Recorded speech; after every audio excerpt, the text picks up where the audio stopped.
अब वेनेजुएला ही नहीं बल्कि पूरी दुनिया की नजर ईरान पर है, जहां पिछले 2 हफ्ते से जनता का हिंसक विरोध प्रदर्शन जारी है। ईरान में विरोध प्रदर्शनों पर सुरक्षा बलों की हिंसक कार्रवाई के दौरान अब तक कम से कम 2571 लोग मारे गए हैं और ये आंकड़ा तो ईरान के अधिकारियों ने पेश किया है।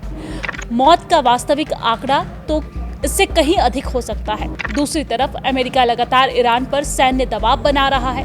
ऐसे संकेत मिल रहे हैं कि कभी भी अमेरिका ईरान पर हमला कर सकता है। अमेरिकी राष्ट्रपति डोनाल्ड ट्रंप ने ईरानियों से वादा किया था कि आप विरोध करते रहिए, मदद रास्ते में है। तो चलिए आपको ईरान में जारी विरोध प्रदर्शन और अमेरिका की सैन्य हमले की चेतावनियों से जुड़े 10 बड़े अपडेट यहाँ पर बताते हैं। ईरान की खामेनेई सरकार भले दावा कर रही है कि सब कंट्रोल में है, लेकिन जमीन पर जनता का विरोध प्रदर्शन शांत होने का नाम नहीं ले रहा है।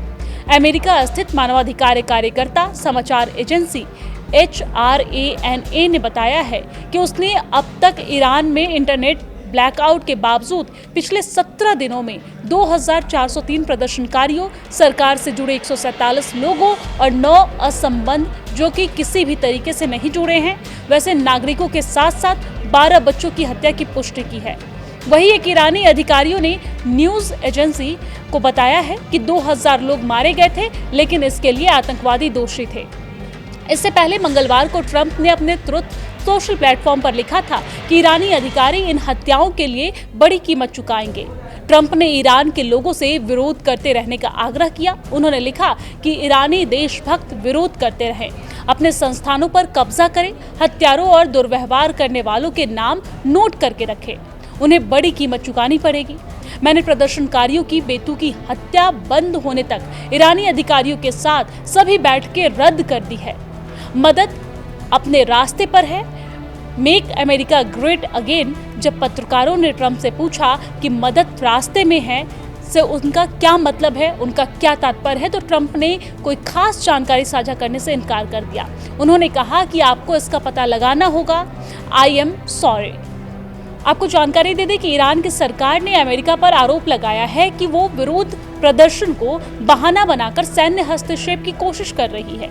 यूएन में ईरान के मिशन ने एक्स पर पोस्ट करते हुए लिखा कि ईरान को लेकर अमेरिकी कल्पनाएं और उसकी नीति शासन परिवर्तन में निहित है, जिसमें प्रतिबंध, धमकियां और जानबूझ पर फैलाई गई अशांति और अराजकता सैन्य हस्तक्षेप का बहाना बनाने के तौर तरीके के रूप में काम कर रही है। आज ईरान में विरोध प्रदर्शन को लेकर पहली फांसी होने वाली है। पिछले गुरुवार को 26 साल के इरफान सुल्तानी को गिरफ्तार किया गया था। एक हफ्ते ही मुकदमा चलाया गया, दोषी ठहराया गया और फांसी की सजा सुना दी गई।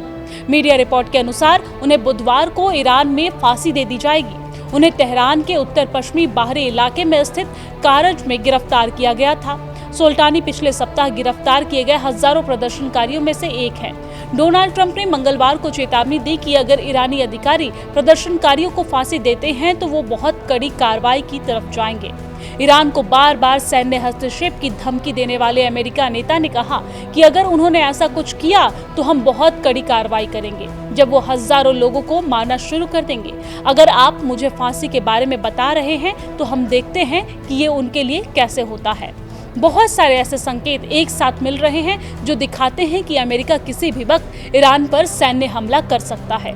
अमेरिकी विदेश विभाग ने कहा कि अमेरिकी नागरिक को तुरंत ईरान छोड़ देना चाहिए और यदि ऐसा करना सुरक्षित है तो जमीन के रास्ते ईरान से अर्मेनिया या तुर्की जाने पर विचार करें।